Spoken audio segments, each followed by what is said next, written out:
Hey everybody, I'm really glad that you're here with me today. We're losing daylight fast. So in fact, this is take two. I had to reposition the camera because we were getting hit right in the face. But I'm going to try to get this in before we lose the very last of our daylight. This is exciting. Where we are right now is at the edge of my black raspberry patch. And so I want to take the opportunity to talk to you a little bit about the plants, the berries themselves, the benefits of growing your own berries and things like that, how you can do them, where you can get them. And the reason I'm choosing now is that, very excitingly, we are starting to harvest. And what's really exciting about that is that we're harvesting something that was zero effort to grow. Absolute zero. Okay, so what they are is black raspberries. And what I say about them holds true also for blackberries and red raspberries. So keep that in mind as we go along. I'm pulling out things that I don't want to have growing here as I'm going. So by definition, these are weeds. These things growing anywhere else where I didn't have something else that I'm trying to favor would not be weeds. So anyone who tells you that one plant is a weed, that's not true. There isn't a plant that can be defined as being a weed by definition. It just means you don't want that plant there. And the reason I don't want them here is that they compete with the black raspberries for sunlight. They also help to decrease the ability for air to flow in amongst the plants, and therefore they're not allowing these berries to grow as big and healthy as they otherwise could because they have the competition. So I'm removing them from this area and from this area only. Where I'm not working, I always allow things to grow as they want to, helping to preserve biodiversity, which is important for the health of any ecosystem. Now, these plants, I was fortunate in that they volunteered here.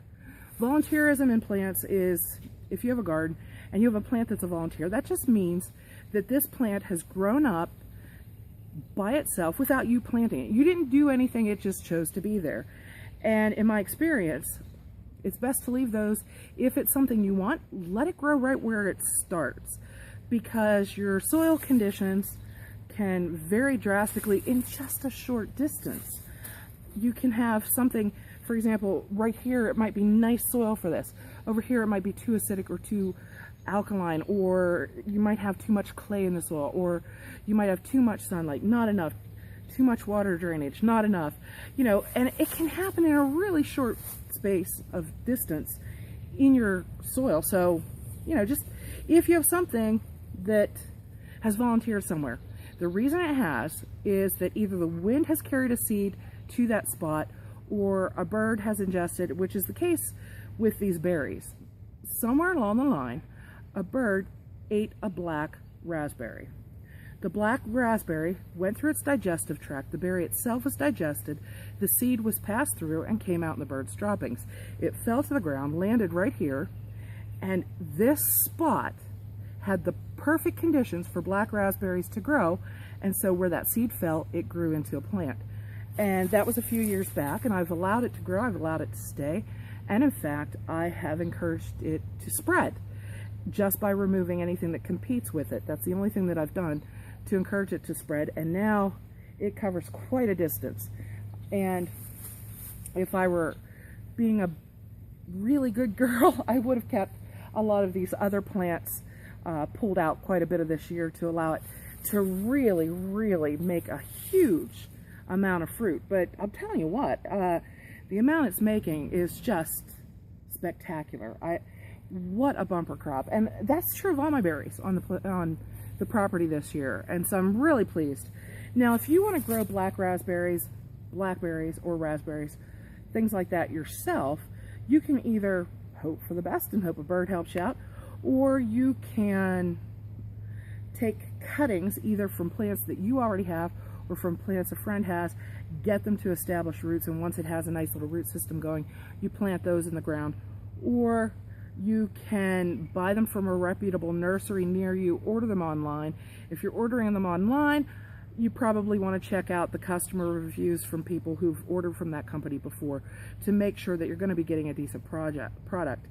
Now, I like these in particular because all of these kinds of berries that I have growing are the wild cultivars that grow around here, and I like them better because in my experience, the wild ones just have better flavor. They're sweeter, they're nicer, and to me.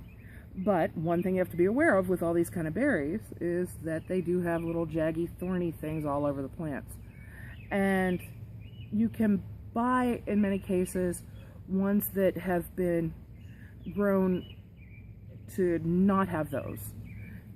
And that's fine if you want to. I mean, it'll be a lot easier to harvest them if you do that. But I like these. I like the wild ones. And, you know, I feel comfortable with them. And because I have a suspicion of things that have been modified too much or are too far from the native counterparts.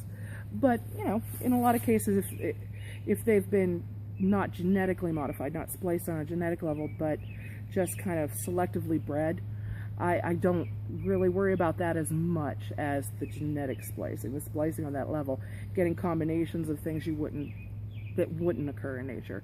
You know, if they're selective breeding and things like that, they can get the qualities they want by just choosing the ones that have naturally developed that way with each generation. And so you're getting things that would occur in nature, and that makes me a little bit less leery. But I'm taking out quite often the competitors, allowing this to spread.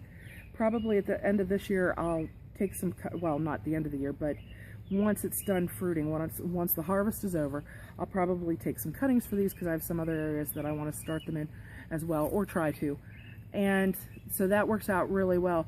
What you need to know is that's really cool about these berry plants, I think, is just how hardy they are. Not cold hardy, hardy. They're really a strong plant. I mean, they look delicate. They've got these little spindly things that they grow on.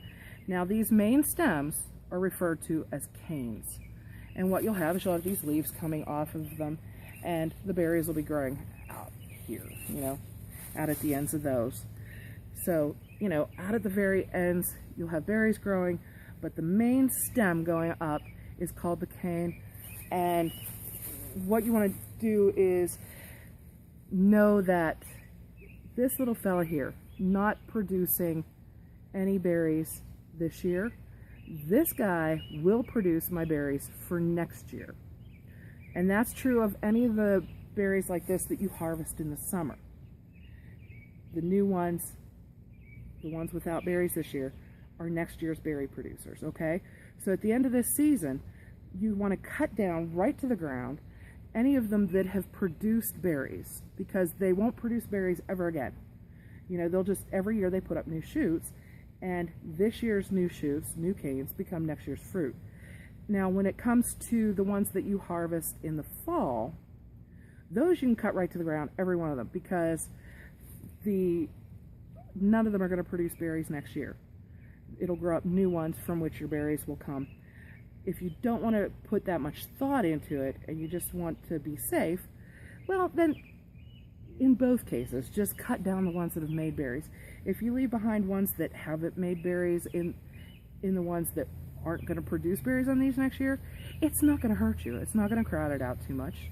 You know, it's still going to be able to produce berries on new shoots for you next year. It's not a worry. It's not a concern. But these things are really great for permacultures, especially if you're new to it. And permaculture is a term that I think is relatively new. I hadn't heard it until a few years ago. Maybe I just hadn't heard it. And basically it means what it says. It means you're planting something, you're cultivating something to be permanent. And, you know, permanent in quotes, because nothing's truly permanent. But you're going to plant it there and it's going to come back for you every year. It's going to be there, it's going to produce for you, and that's great. It's kind of a more natural way of doing things. You're not planting things every year over and over. And it saves effort and it saves time. And these are really great for that, especially if you're new, because, you know, if you're new to the world of gardening and you're trying to establish something that's going to produce for you every year, probably you're learning as you go. You've got a lot to do, a lot to learn. There's a steep learning curve. There are a lot of things that you need to study, and you don't necessarily want to have to think about these things too much because you just want to be learning new things. Well, these, once you get them established, any of these berries, they're going to go. They're gonna take off, they're gonna grow. Once they're established, they'll produce for you. They don't need you to babysit them. They don't need you. You can do things to help them along. You can do things to help them produce more and things like that. You don't need to. You don't need to. They will be absolutely fine with no intervention from you, and they'll just keep producing. You might end up with an area that's too thick to get to, especially with the jaggers, you know, that you can't get to in the middle of your patch, or that other things have grown up and it's produced so much shade, or it's gotten to the point where it's so dense in there that there's not enough airflow and it's not producing a lot of fruit, or not producing any fruit in the middle. Well, if you can't get it to it anyway, then what's it matter to you? Or just keep in mind that the things that you can't get to, if there are fruits in there you can't reach, you're still going to be helping the wildlife because they can get to it, and it's a source of food for them as well. So, you know, as a permaculture starter plant, any of these berries is really great. You know, just pay attention to how you're supposed to get it started, and once it is and you see new green growth on it and things like that and it's looking healthy, you can leave it alone. It'll do what it wants to do. Another good thing about these berry plants is that, as you can see here, there's a lot of shade. Of course, we are getting to the point where we're late in the evening, so a lot of my property is in shade right now, but this is where the south is, up that direction, and I think you can see that just a little ways away there, just probably 10-15 feet away, there's a garage. So that garage is actually shading this area for a lot of the day, and there's a tree right behind you. So the tree is above this, and so this area gets a lot of shade. Yet this is where this plant chose, this type of plant, the berry, the black raspberry, chose to grow here. Partial shade. Now, they'll grow in the sun, but remember, keeping in mind how things go in the wild, the blackberries and the black raspberries and things like that, in the wild, you're going to find them in wooded areas a lot where you get the dappled sunlight. So they're going to do really well with that, and a lot of your food-producing plants won't.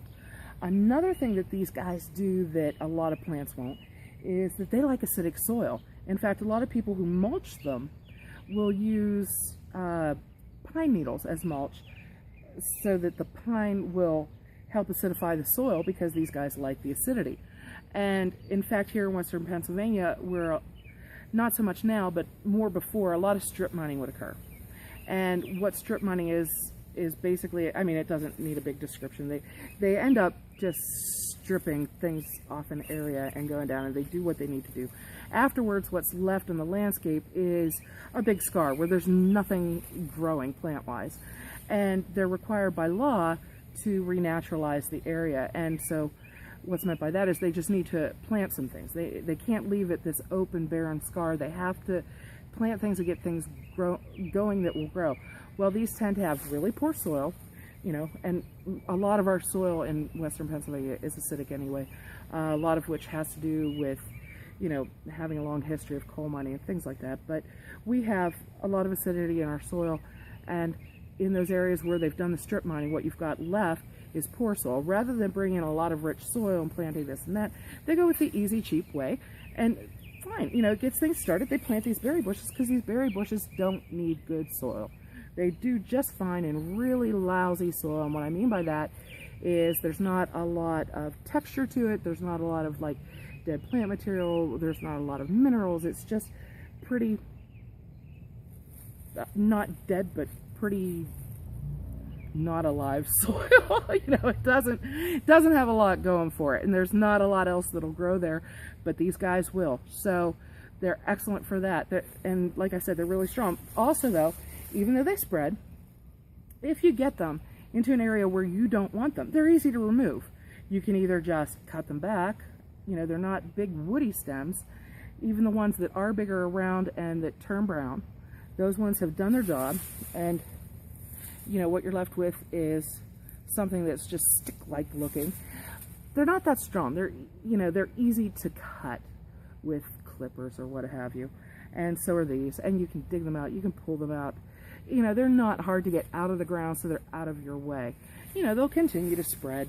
A lot of things will, but they're not really that big a deal to deal with. So, and berries are really high in vitamins, high in minerals, macro, micronutrients. A lot of them contain flavonoids that help fight cancers and things like that. So berries are very, very good for you. And if you're growing them on your property, you know that where they've come from. You've not, you know, you're doing your part for the environment by not buying things that have been shipped from long distances away on trucks and things like that.